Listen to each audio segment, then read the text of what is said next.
Morning student. இன்றைக்கி நம்ம பார்க்க போகிற டாபிக் பொது அயனி விளைவு. பொது அயனி விளைவுனா என்ன அப்படின்றத லைட்டாக ஒரு தடவை சொல்லிடுறேன். ஒரு வலிமை குறைந்த அமிலம், அந்த அமிலத்தோட உப்பு, வலிமை குறைந்த அமிலம் வலிமை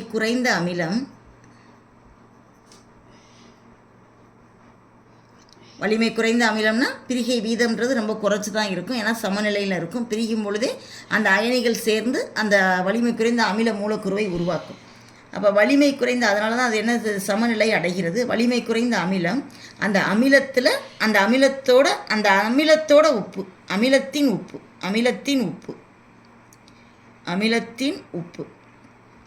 இந்த அமிலத்தோட உப்பு அமிலத்தில் சேர்க்கும் பொழுது பிரிகை அடையக்கூடிய இந்த அமிலத்தோட பிரிகை வீதம் அப்படின்றது குறைக்கப்படும். பிரிகை வீதம் என்ன செய்யப்படும்? குறைக்கப்படும்.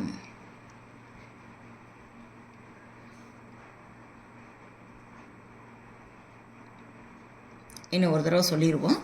வலிமை குறைந்த அமிலம், அந்த அமிலத்தின் உப்பை சேர்க்கும் பொழுது பிரிகை வீதம் மேலும் குறைக்கப்படும். ஏற்கனவே குறைஞ்சு தான் பிரிஞ்சிருக்கும். அதோட உப்பை கொஞ்சம் தூக்கி உள்ளே போட்டுட்டோம் அப்படின்னா இன்னும் பிரிகை அடையாமல் அப்படியே குறைஞ்சிரும். அப்போ அதுக்கு காரணம் என்ன? அப்போ அங்கே உருவாகக்கூடிய ஏதோ ஒரு பொதுவான அயனி தான் இந்த விளைவை ஏற்படுத்துது. அந்த விளைவு என்ன, அந்த விளைவினால் ஏற்படக்கூடிய நிகழ்வு என்ன அப்படின்றது இந்த பாடத்தில் பார்ப்போம். அப்போ முதல்ல வலிமை குறைந்த அமிலத்தை நான் எடுக்கிறேன். வலிமை குறைந்த அமிலம்னு சொல்லும்போது நமக்கு எல்லாருக்குமே தெரியும், அசிட்டிக் அமிலம் CH3COOH. அசிட்டிக் அமிலம் எப்படி பிரியும் அப்படின்னு பார்த்தோம்னா H+ அயனியாகவும் CH3COO- அசிட்டேட் அயனியாகவும் பிரியும். வலிமை குறைந்த அமிலத்தோட உப்பு, வலிமை குறைந்த அமிலத்தின் உப்பு, இந்த அமிலத்தோட உப்புனா அசிட்டிக் அமிலத்தில் ஹைட்ரஜனுக்கு பதிலாக சோடியம் உப்பு இருக்குது அப்படின்னு எடுத்துக்கிட்டோம்னா அதற்கு பேர் சோடியம் அசிட்டேட். வலிமை குறைந்த அமிலம் அமிலம் மட்டும்தான் வலிமை குறைந்தது. அதனுடைய உப்பான சோடியம் அசிட்டேட் வலிமை மிக்கது, முழுவதும் பிரிகை அடையும். அப்போ சோடியம் அசிட்டேட் முழுவதும் பிரியும். எப்படி பிரியும் அப்படின்னா Na+ அயனியாகவும் அசிட்டேட் அயனியாகவும் பிரியும்.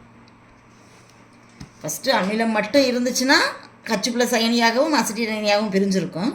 அந்த அமிலத்தோட உப்பை கொண்டு போய் கொஞ்சம் போட்டுட்டோம். உப்பை போட்டோன்னே அந்த உப்பு எப்படி பிரியும் நீர் கரைசலில் அப்படின்னா Na+ அயனியாகவும் அசிட்டேட் அயனியாகவும் பிரிஞ்சிருக்கும். அப்போ அந்த எடுத்துக்கொண்ட கலனில் ஓவராலாக இந்த அசிட்டேட் அயனியோட அளவு அதிகமாகும். என்ன காரணமாக? நம்ம தூக்கி அதோட உப்பை போட்டதன் காரணமாக, அசிட்டிக் அமிலத்தோட உப்பை போட்டதன் காரணமாக அது பிரிகை அடைந்து என்ன கொடுத்துருக்கு அப்படின்னா அசிட்டேட் அயனி. அப்போ ஓவராலாக அசிட்டேட் அயனி நிறைய கூடியிருக்கும். இப்போ இந்த அசிட்டேட் அயனி அதிகமானதுனால இந்த ஈக்குவேஷனில் எந்த பாதிப்பும் ஏற்படாது. இது முழுவதும் பிரிகை அடையக்கூடிய நிலை.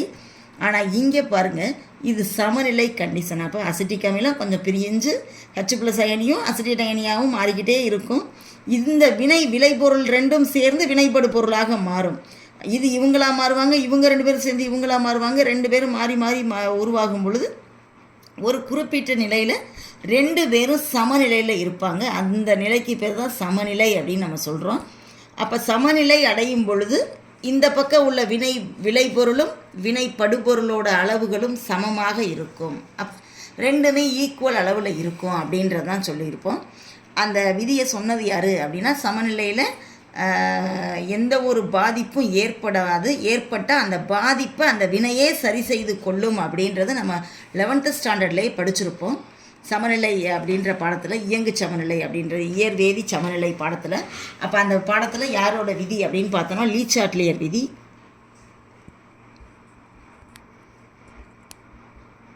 லீ சாட்லியர் தத்துவம்.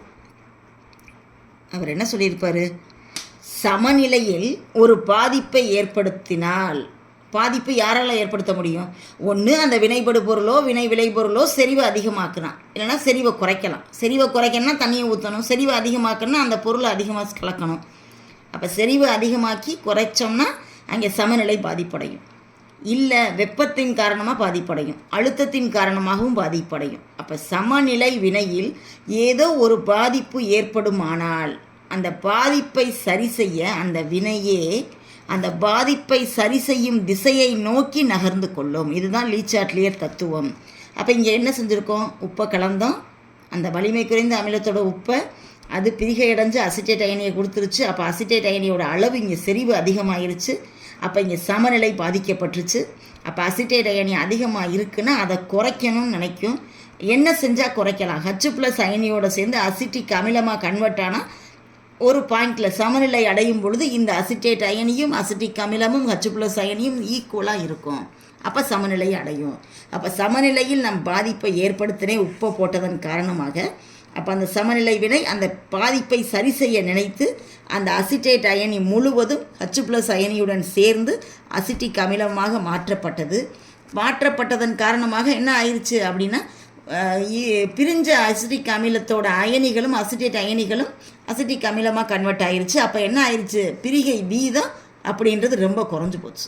அப்போ அசிட்டிக் அமிலம் பிரியாமல் வந்துருச்சு அப்படின்றது தான் இந்த நிகழ்வு.